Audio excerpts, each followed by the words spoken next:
being used. So I encourage you to come at 10:30 over in the great room. Thank you. All right. Thank you, Caleb, and good morning to everyone. A couple of announcements to pass along before we get started in the message. Last Sunday, we had a worship candidate here, Devin Ward, and many were positive about Devin. Devin has declined our opportunity or our invitation to continue the discussion. He took several days. He let me know that he and his wife Shelby, it primarily, the way he described it to me, related to, we're in a rural community far from some services.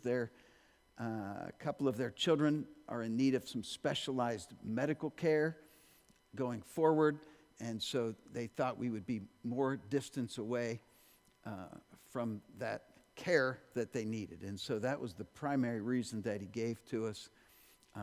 He appreciated the church. He thoroughly enjoyed working with the worship team folks and the families, individuals that they met. They enjoyed that very much, but that was the primary reason. Typically, I'll go back. We're going to continue the process.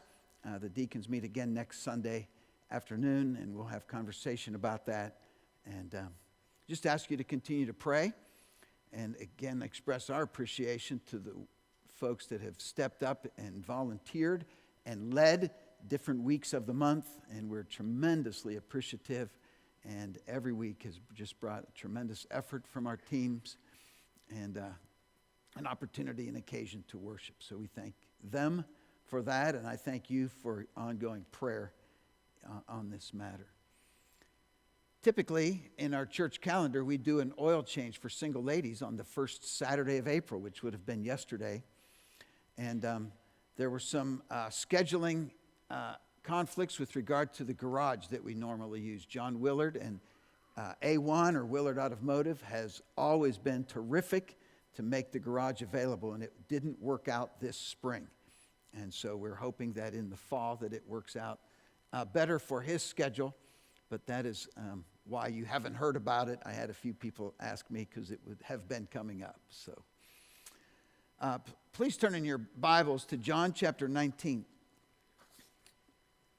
Bill and Lena Dick have been members of this church for 30 years plus, and Lena this week had some medical concerns, and she remains at Olathe Hospital. Continue to pray for her. And Bill, her husband, would be the oldest member of First Baptist Church, and Bill went for respite care at a healthcare facility in Olathe, just down the street. Healthcare Resort of Olathe is where Bill's at, and the plan is for that to be temporary until Lena gets out and they would come home. So I ask you certainly to be praying for them. Many years ago, back when I was a young man, someone gave me a sign, a placard. They just left it on my chair as some sort of hint that I was supposed to figure out. And this is what it said. I found a copy of it online, and I've asked him to pull it up for you. It said this: teenagers, tired of being harassed by your parents? Act now. Move out, get a job, pay your own way while you still know everything. And I remember looking at that because I was a very young person looking at that. And to this day, I have no idea who gave me that sign, but it was a not so subtle hint for me, I think, about things. Now, it wasn't just teenagers back in my day, that were conflicted about who was in charge. I remember the day our 4-year-old daughter looked up at me, and it was a long ways up for her at 4 years old, and she said, "You're not the boss of me." She was seriously conflicted. And I helped her in that moment. And given the way things went, I helped her again and again and again and again. There's been a few times I've had to ask some of the boys in All-Stars. I'd say, hey, whose plan are we working here right now? Mine or yours? Because you seem to think it's your plan going on. One of the sources of a conflicted mind is when a person is unsettled about who the boss is. Maybe you work in an environment where there's a weak boss that never makes a decision, or he constantly passes off responsibility, never takes responsibility. And so in that place where you work, people are like, who's the boss here? We don't even know. Somebody make a decision. We just point us in a direction. Others of you work in environments where you're like, hey, I think I have two bosses. I don't know which one I answer to and to whom I'm accountable because I got instructions coming at me from all kinds of directions. Boss baby's an unusual premise for a movie, but if you've got a baby at home, you've probably wondered, who's the boss around here? That child cries and we all just jump. Some of you cut your teeth on an old sitcom that I never watched. Who's the boss? Well, some of you live in that kind of environment or you work in that environment. This authority question, who's the boss, is nothing new. It's nothing from the 80s or the 70s. It's nothing from your lifetime or mine. It goes all the way back to the Garden of Eden. The tempter said to Eve, who's the boss? Well, it wasn't quite like that. What he said was, did God really say you can't eat of any fruit from the garden? And then she said, well, we can't eat of this one tree, nor can we touch it, which was not accurate. And then he said, God didn't really mean that. What he really meant was, if you eat the fruit, you'll become like... What Satan was saying in the garden from the beginning, who's the boss? You can become like God. If you eat the fruit, you can become your own boss. And that's been the temptation from the beginning. No wonder the first commandment, you shall have no other gods before me. What's that commandment about? Who's the boss? God's saying, I want you to fall under my leadership, fall under my authority. Now, that was God's efforts, one of God's many efforts to help us settle the issue of who the boss is. Now, Pontius Pilate, we've been studying him for the last weeks, and we've said he's one of the most conflicted people in all the Bible. He can't figure out what to do with this Nazarene that was dropped on his doorstep in the middle of the night. I mean, it's got him questioning reality when he says, what is truth? He can't find anything wrong with him, and yet the mob is just in this frenzy of violence, ready to crucify a man that he can't figure out anything wrong with him. Last week we saw that Pilate had Jesus beaten and humiliated with a crown of thorns and a purple robe. And he's like, maybe that'll just calm down the mob. Maybe that'll settle the frenzy.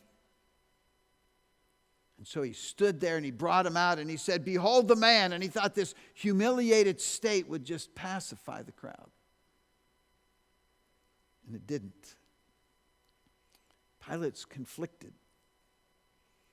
And through it all, Jesus is so calm. When he speaks, it's with authority. And when he doesn't speak, it's with an assurance. That it actually has us thinking that Pilate might be the one on trial here and not Jesus. I considered calling this series Pilate on Trial because he's the one that's so conflicted. It's as if he's the presumed convict on the dock being tried because he's so confused. He can't figure things out. And there Jesus is.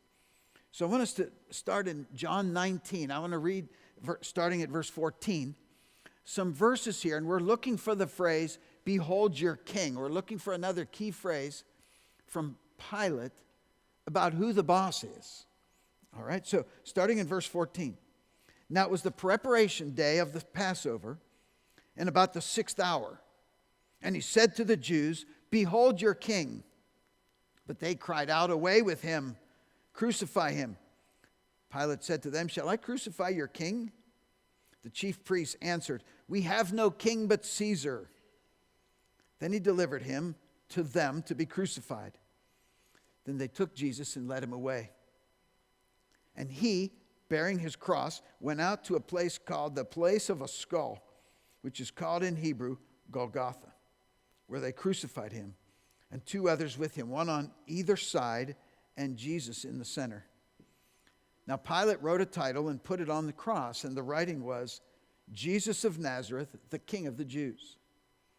Then many of the Jews read this title, for the place where Jesus was crucified was near the city, and it was written in Hebrew, Greek, and Latin.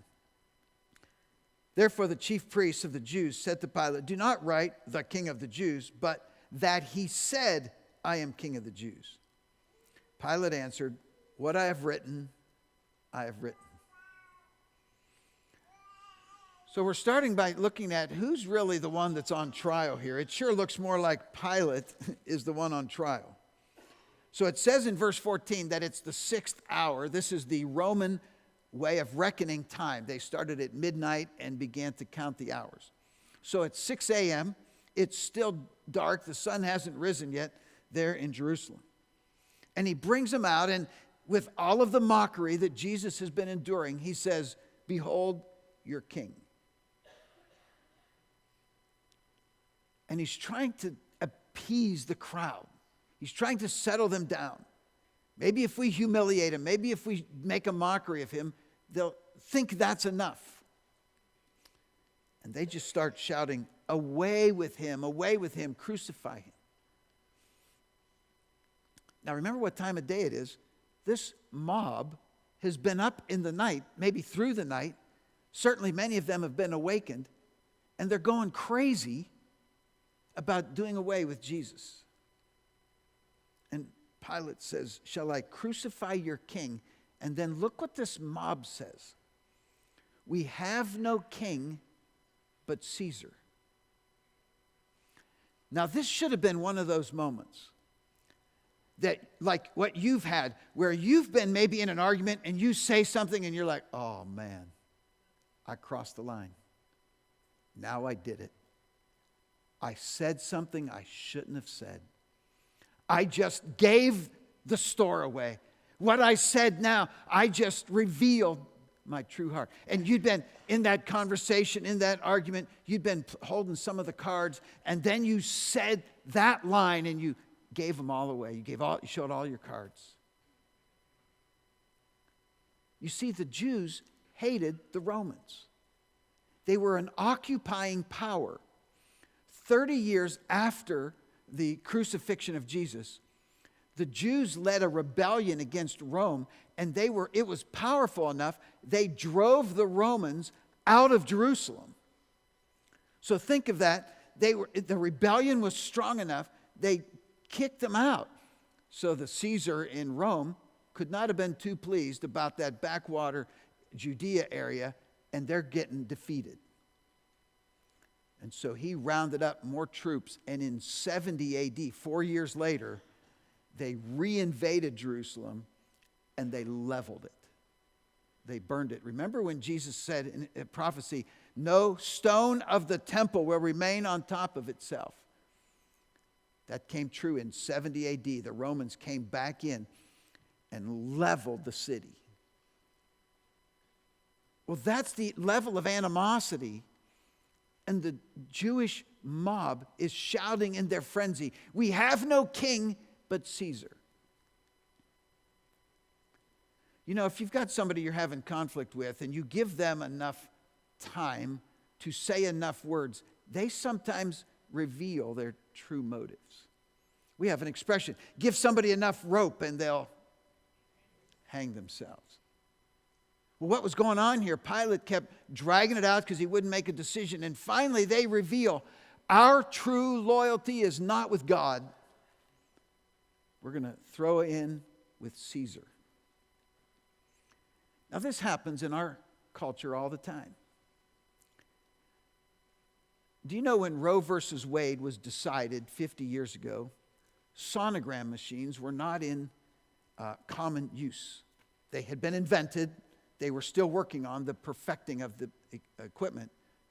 And mothers did not see babies on sonograms in 1973.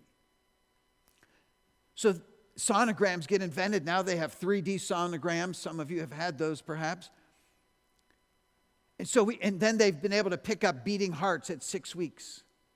So wouldn't you think that if you could sense a beating heart at 6 weeks, and then you can watch the baby on a sonogram, and you can observe a 3D sonogram, and some of you have put the sonogram and the newborn baby photos side by side and been amazed at the accuracy. Wouldn't you think that somebody that truly was interested in life, in truth, in facts would go, oh, now I see the truth. Now I understand. I stand corrected. But that's not the case. The death cult that exists in our culture gets louder. Scream your abortion, they say. They get louder with all of that. And so laws about feeling pain or sensing a heartbeat of a baby get shouted down every chance that's possible.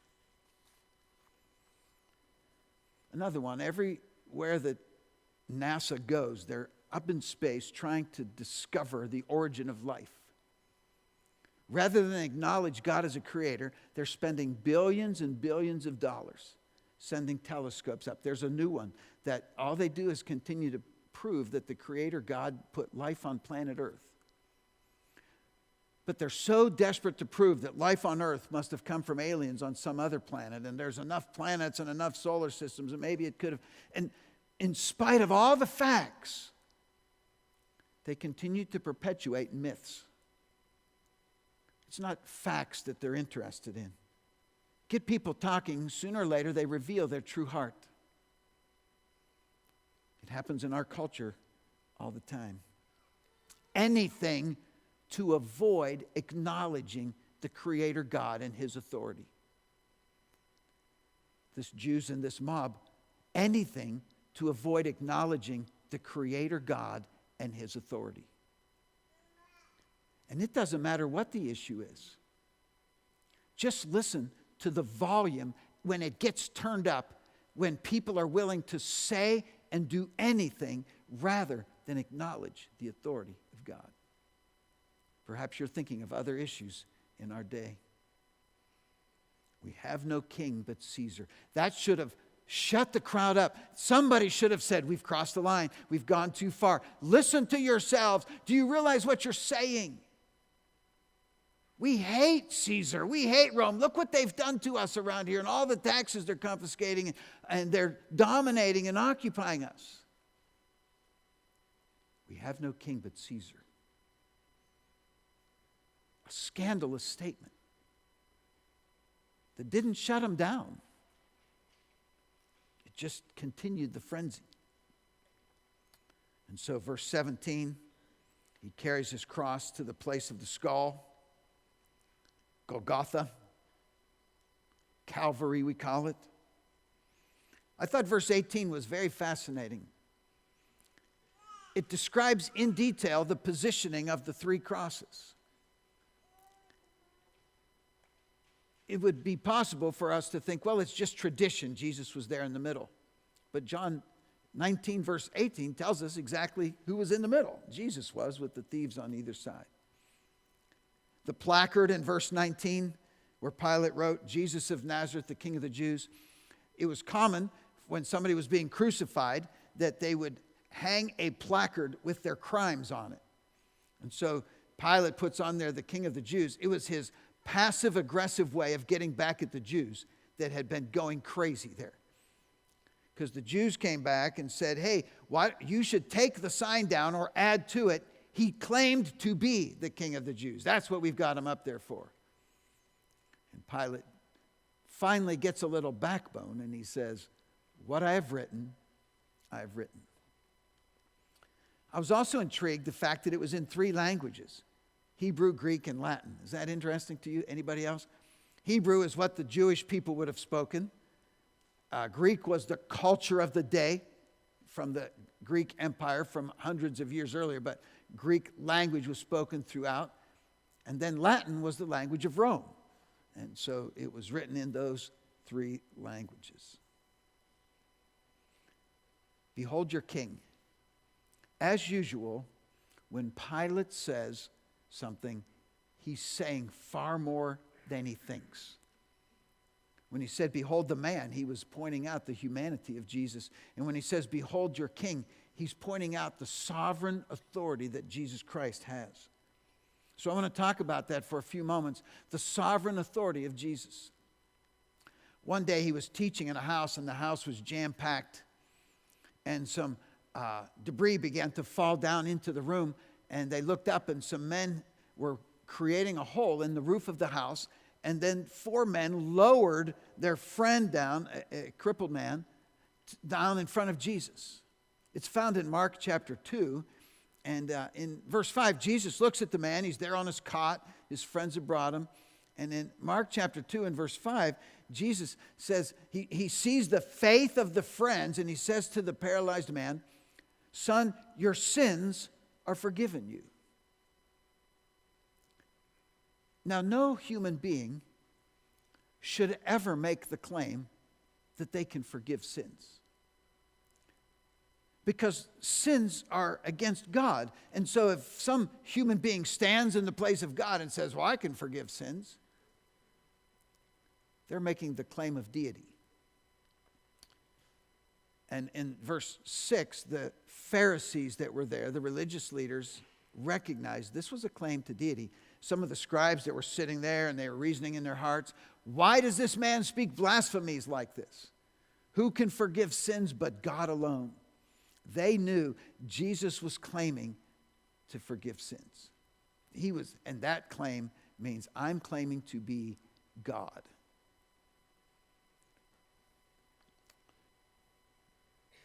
When the prophets spoke in the Old Testament, they would often say, "Thus saith the Lord." You've maybe heard that phrase repeated hundreds of times, probably in Isaiah, Jeremiah, Ezekiel. "Thus saith the Lord." What did Jesus say when he came and he was preaching? "I say to you." Matthew chapter 5, it happens 6 times right in that chapter alone. "I say to you." Other times he would say in the old King James, "Verily, verily, I say unto you." Truly, truly, I'm telling you God's truth. He not only was claiming to forgive sins, but he was claiming to speak as God. The sovereign authority of Jesus Christ. He was claiming to be the sovereign, authoritative voice. Now, Christ, as the sovereign, authoritative voice of God, was predicted in the Old Testament. A couple of scriptures that I want to give you if you want to jot these down. Psalm chapter 2, it's in verses 8 and 9. It's a fascinating psalm. It's God the Father speaking to God the Son. And it says this, "Ask of me, and I will give you the nations for your inheritance, and the ends of the earth for your possession. You shall break them with a rod of iron.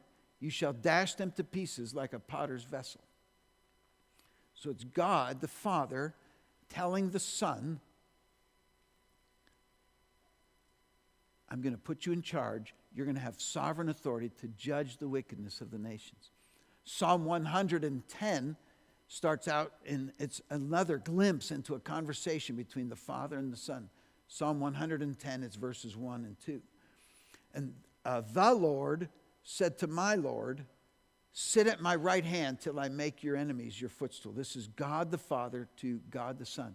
"The Lord shall send the rod of your strength out of Zion, rule in the midst of your enemies." God is saying, I'm putting Jesus Christ as sovereign authority over the world. It's predicted in the Old Testament.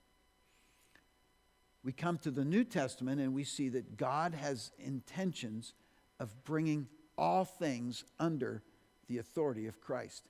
It will be the completion of history.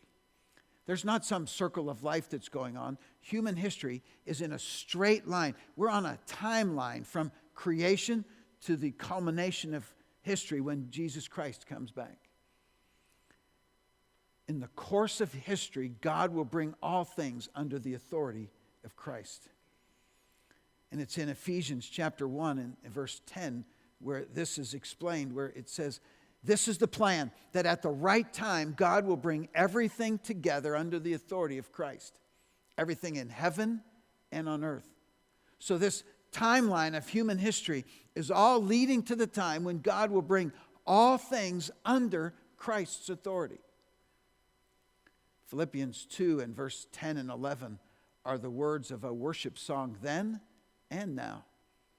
It says in verse 10 of Philippians 2 that at the name of Jesus every knee shall bow, of those in heaven and those on earth and of those under the earth, and every tongue shall confess that Jesus Christ is Lord, to the glory of God the Father. You see, God is building toward the day when everyone will be brought under the authority of Jesus Christ. And so we have the opportunity today to willingly accept the fact that he's the boss and authority of our lives, or we can fight that. We can resist that. But the fact is that nobody breaks the 10 Commandments. They break you. You see, nobody gets involved in sin that doesn't come out the other side broken. There's no exceptions. So many people get started down a path of sin and they think, well, I'm special. It's not going to happen to me. I'm different. No, we're not that special. We're not the exception. So that brings up kind of an interesting question. Who owns the world? Who owns the world? If God has got this timeline of history that's headed toward the place where all things are brought under the authority of Christ, what about now? Does it appear to you as if all things are brought under the authority of Christ today? Does that seem to be happening?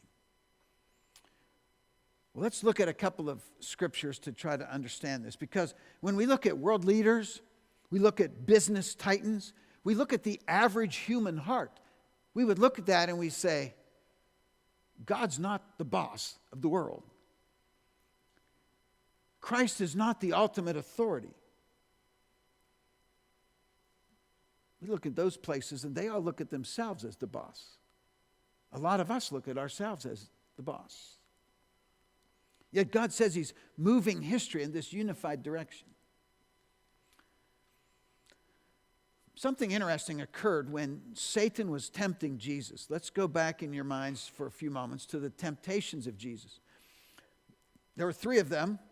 He'd gone 40 days without food, a tremendously long time of fasting, and he was weak and he was tired and he was hungry. And Satan came along and said, hey, you're hungry, you're depleted. Why don't you turn these stones into bread? Now, what could possibly be wrong with creating bread to feed himself? In fact, not too many months down the road, Jesus was going to turn 5 loaves of bread into enough food to feed 5,000 people. So he's not opposed to creating bread. What would have been the point of that? Why was that a temptation? The point of that was that the temptation was Jesus used selfish means to meet your own needs. Use your power for yourself. That was the temptation.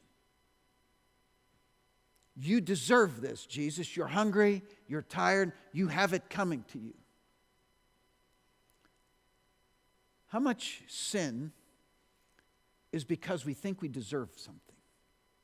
I'm tired, I'm exhausted, I'm worn out, I have it coming to me.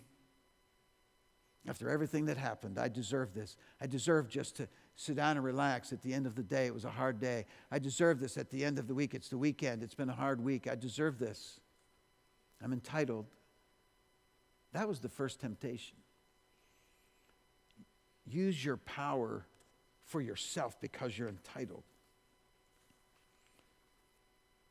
Second temptation, Satan took him up on the pinnacle of the temple and he said, throw yourself off. If you're really God, then God will protect you. Force God's hand to show some spectacle. Let's do a little circus trick here and see God's hand. The third temptation is what's relevant for us. It's always intrigued me. It's found in Luke chapter 4 and in verse 5. Satan takes Jesus up on a mountain and he shows him all the kingdoms of the world in a moment. Luke chapter 4 and verse 5. And then in verse 6, as it goes on, Satan says, if you would just bow down to me, I will give you all these. I will give you all authority, Satan says to Jesus in verse 6. And then Satan says this, for it has been delivered to me, and I give it to whomever I wish. There's that phrase. Well, first I'll back up. I've always been intrigued that how is it that Satan can be giving the kingdoms of the world to Jesus? How does he have them? How does he give these things away? Did he really have anything to give? So there's a key phrase in verse 6 that I underlined. The key phrase is, this has been delivered to me. This has been delivered to me. You see, any power Satan has is by permission. Any power that any government leader has is by permission. Any power that you have is by permission. So Satan says, it's been delivered to me. Who would have given him the power? That would have been God. Satan has no authority or autonomy to do anything that God does not permit. That kind of helps explain the premise of Job, where in Job chapter 1, Job comes to Jesus and he's complaining, or comes to God, he's complaining. Everybody likes you because you're just giving them all the free cookies. You're giving them all the good stuff. And if you'd give them some hardship, they'll bail on you in a moment. And God says, no, that's not the case. Here's my servant Job. Give him a try. Ephesians chapter 2 and verse 1 and 2 kind of talks about Satan's authority. It says, in you, you've been made alive. You've become believers in Christ. You who once were dead in trespasses and sins, in which you once walked according to the course of this world, according to the prince of the power of the air, the spirit who now works in the sons of disobedience. Some fascinating phrases about the present power and work of the devil. That he's working in people, that he's behind the scenes. He's the power behind. When we look out at somebody, we say, man, how could they be that evil? How could they be that despicable? How could somebody do that, a human being, to other human beings? There's some authority by permission in this world. 1 John 5 and verse 19. We know that we're of God, but that the whole world lies under the sway of the wicked one. It's by permission. Because while Satan's power is real, it is not ultimate. He's not the final ultimate authority. There's been some permission given. God in his wisdom, at a level that I do not understand, God in his wisdom has extended permission. But I also know this. While Satan's power is real, it is temporary. It is temporary. You see, when Jesus Christ died on the cross, he demonstrated power over Satan. As Jesus' last days were approaching before the cross, he began to communicate that the wicked one's days were numbered with his power and influence in the world. For example, in John chapter 12, this text occurred on Palm Sunday, John 12 and verse 31. Jesus said, now is the judgment of this world, now is the ruler of this world cast out. Jesus said, the time has come.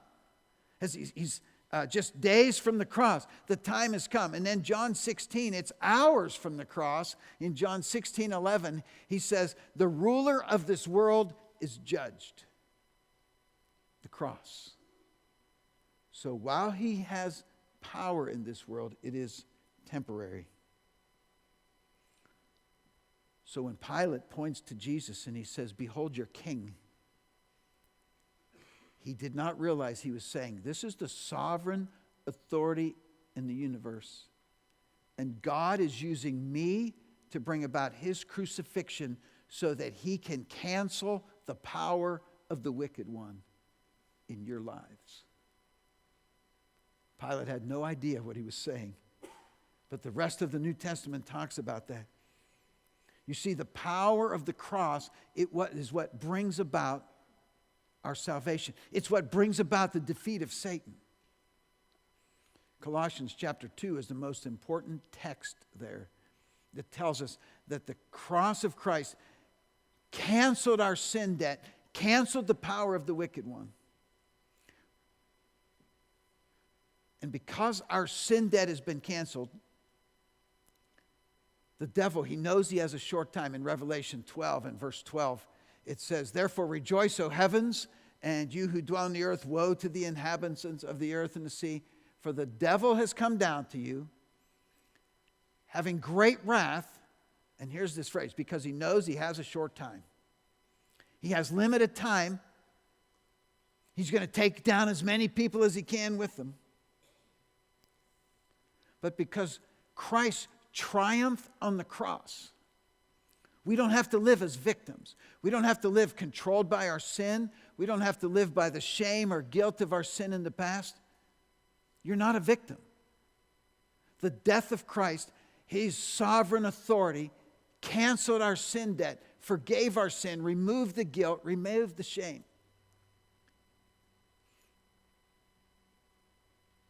Your rap sheet, if you've been saved, is blank. If they wanted to put your charges on the cross above your head, there'd be nothing to put there because you've been forgiven. You see, a Christian is not a victim.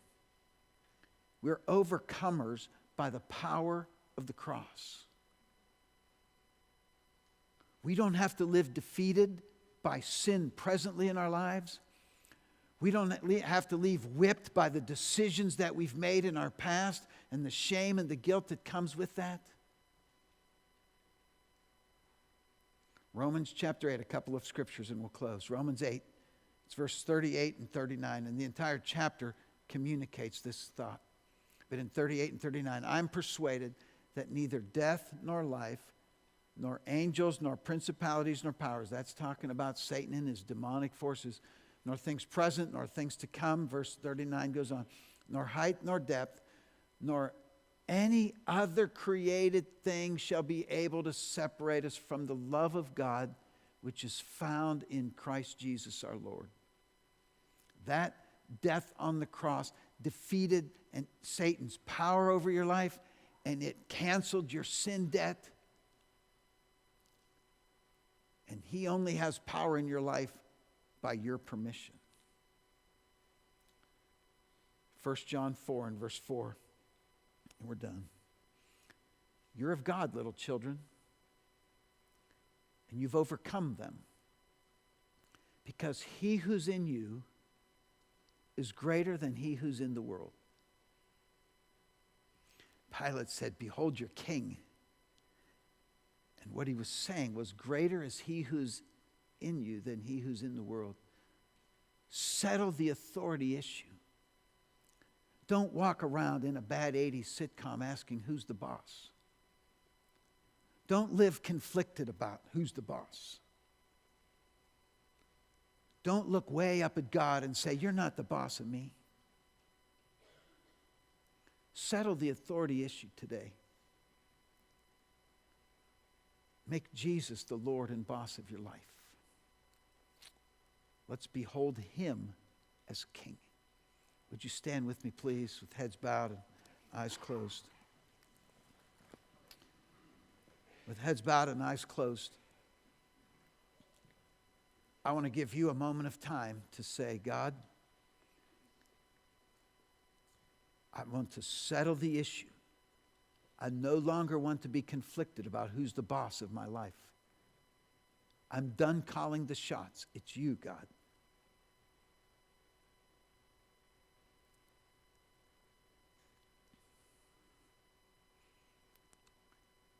Father in heaven,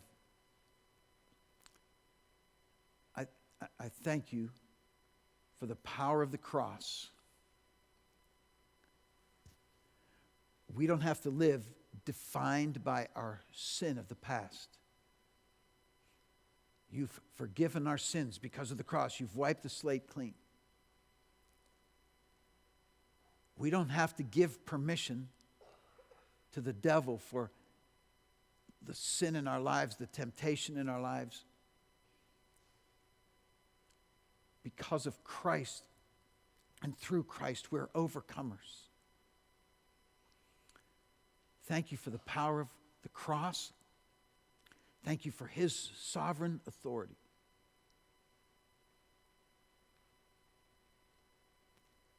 God, I pray for this congregation as we search for a worship pastor. You have the individual. You know who we are. You know where we are. Nothing surprises you. God, you know our desire as a body. And we're entrusting that and the future of our church in your hands. May we as a body, pressing forward, submit ourselves to the sovereign authority of the rock, the one upon whom this church is built, Jesus Christ. And it's in that precious name of Jesus that we pray.